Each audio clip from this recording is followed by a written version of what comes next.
Assalamu alaikum dear students. Today is the last SVT lecture of chemistry for grade 8, which is question number 5 and question number 6.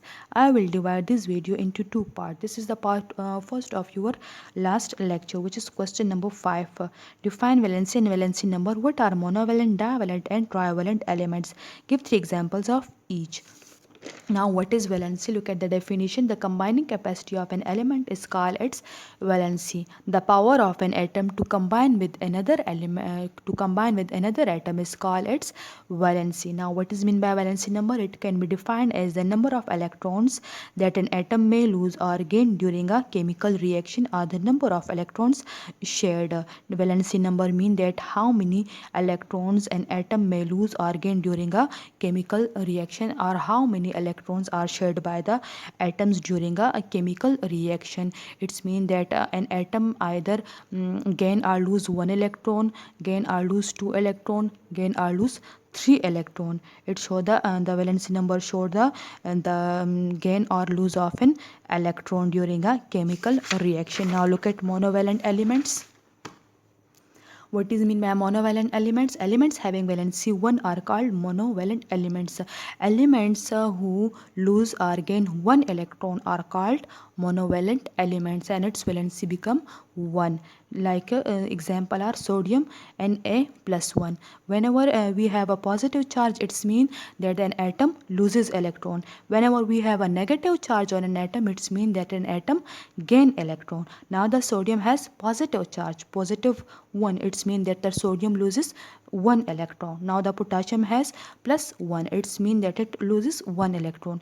Now the chlorine has minus 1. It's mean that chlorine gain one electron. These are the monovalent elements. Monovalent elements are those elements which loses or gain one electron. Now in periodic table, the group first elements are monovalent because all the elements of group first loses their electron. Now divalent elements having valency 2 are called divalent elements. All the elements who gain or lose two electrons are called divalent elements.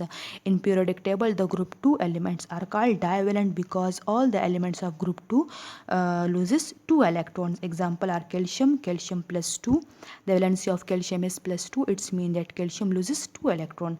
Magnesium, the valency number of magnesium is plus 2.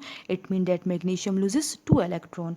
Oxygen, the valency number of oxygen is O minus 2. It's mean that oxygen gain two electron because it have a negative charge. Now trivalent elements having valency 3 are called trivalent elements. Those elements who lose or gain 3 electron are called trivalent elements. Examples are aluminium plus 3. Aluminium has plus 3. It's mean that aluminium loses 3 electron because it has a positive charge. Nitrogen is minus 3. It's mean that nitrogen gain 3 electron because it has a negative charge. Boron is plus 3. Positive mean gain of electron. It's mean boron gain 3 electron.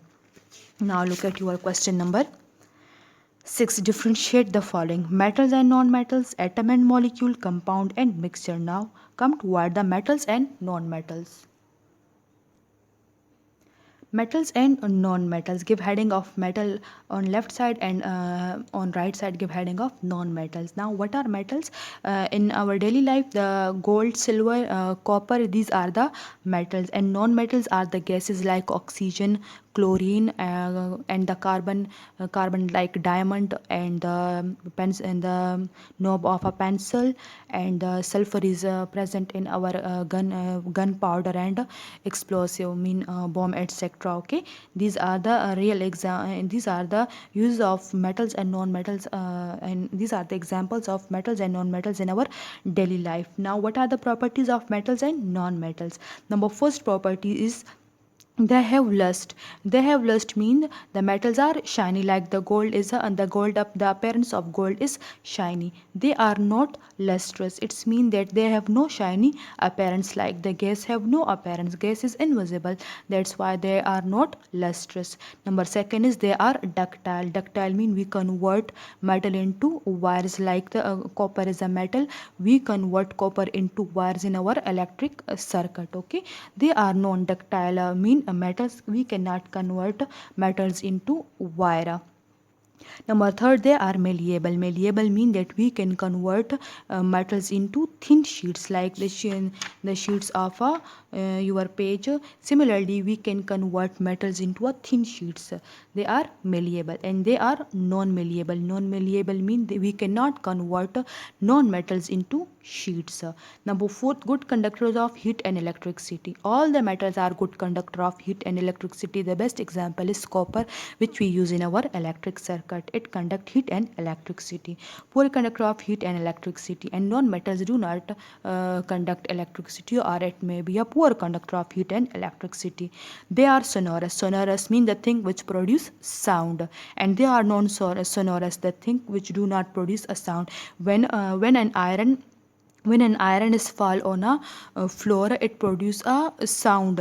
It's in this property is called a sonorous. And all the metals when fall on a ground or collide with another surface, it produce a sound. It's mean all the metals are sonorous, and non-metals are not sonorous. Examples are gold we use for jewelry purpose, copper we use in our electric circuit, silver is also we use in our electronics and as well as for jewelry purpose and for ornamental purpose. Aluminium is also a metal, and we use it in our aircraft. These are the examples of non-metals: carbon, sulfur and oxygen. Carbon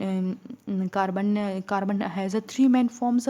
Number first is a diamond, and number second is the graphite in our pencils. Second one is sulfur. Sulfur is used in for preparation of fertilizer, and is it also present in our explosive and gunpowders. Number third is oxygen. Oxygen is a gas. This is the part first of your last lecture. In the part 2 of your last lecture, we will discuss that what is the difference between atom and molecule, and compound and mixture. Thank you.